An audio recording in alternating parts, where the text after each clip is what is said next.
திமுக councillor ஒருத்தர் beauty பார்லரில் புகுந்து அந்த பியூட்டிஷியனோட நெஞ்சிலே ஒரு பெண்ணுன்னு கூட பார்க்காம நெஞ்சிலே எட்டி உதைக்கிறாரு.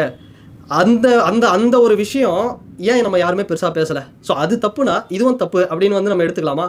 இல்லை வந்து இதை நம்ம வந்து மறந்துடலாமா?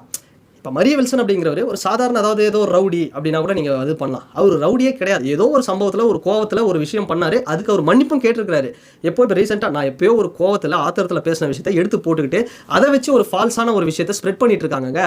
இந்த மாதிரி பண்ணிட்டு இருக்காங்க அப்படின்னு சொல்லிட்டு அந்த மனுஷன் அது முடிஞ்சு போன ஒரு கதை அதை தோண்டி எடுத்து இவங்களுக்கு அகேன்ஸ்டாக இப்போ நிற்கிறாருன்னு அதை வந்து ஸ்ப்ரெட் பண்ணிட்டு இருக்காங்க. ஆனால் அந்த மனுஷன் என்ன பண்ணிட்டு இருக்காரு தெரியுமா? ஒரு வீடாக போகிறாரு. ஐஏஎஸ் ஐபிஎஸ் ஆஃபீஸர்லேருந்து டாக்டர்லேருந்து நிறைய பேரை இந்த ஆர்கே நகர்லேருந்து நார்த் சென்னையிலேருந்து நான் உருவாக்குவேன் வாக்குறுதி கொடுக்குறாரு. அதை தாண்டி 100 பேரை நான் வந்து படிக்க வைக்கிறேன் அப்படின்னு வந்து சொல்கிறாரு. 26 வருஷம் எஜுகேஷன் துறையில் ஒரு எக்ஸ்பீரியன்ஸ் அவருக்கு வந்து இருக்குது. ஒரு எஜுகேஷனிஸ்ட்டாக இருக்கிறாரு. இதை தாண்டி படிச்சிருக்கிறாருங்க.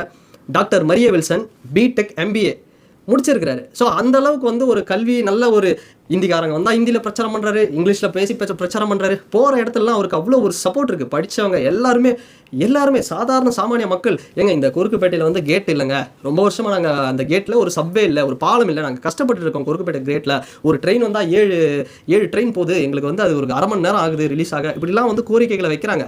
ஆர்கே நகரில் சரியான வசதிகள் இல்லை, இன்ஃப்ராஸ்ட்ரக்சர் சரியாக இல்லை, இவ்வளோ பிரச்சனை இவ்வளோ வந்து இருக்குது. இதெல்லாம் வந்து மக்கள் அவர்கிட்ட சொல்கிறாங்க. போகிற இடத்துலலாம் வந்து சும்மா அவ்வளோ ஒரு வரவேற்பு அந்த மனுஷனுக்கு, அவ்வளோ ஒரு சப்போர்ட் பண்ணுறாங்க. இதை எப்படியாவது கெடுக்கிற வகையில் இந்த வீடியோவை எடுத்துகிட்டு போட்டுக்கிறாங்க.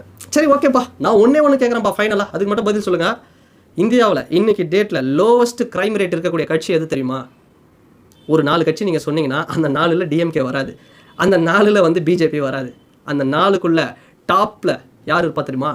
டிவிகே. ஒரு லோவஸ்ட் க்ரைம் ரேட் அந்த கட்சியில் இருக்கக்கூடியவங்க எல்லாருமே பார்த்தோம் அப்படின்னா நீங்கள் உடனே சொல்லலாம், 100 வேட்பாளர்களை மற்ற கட்சியிலேருந்து நிப்பாட்டிட்டார் விஜய் அப்படின்னு. மீதி 134 வேட்பாளர் யார்? சாதாரண ஆட்டோ ஓட்டின ஒரு கேவி விஜய் தாமு அப்படிங்கிறவர் தான் ராயபுரத்தில் கேண்டிடேட்.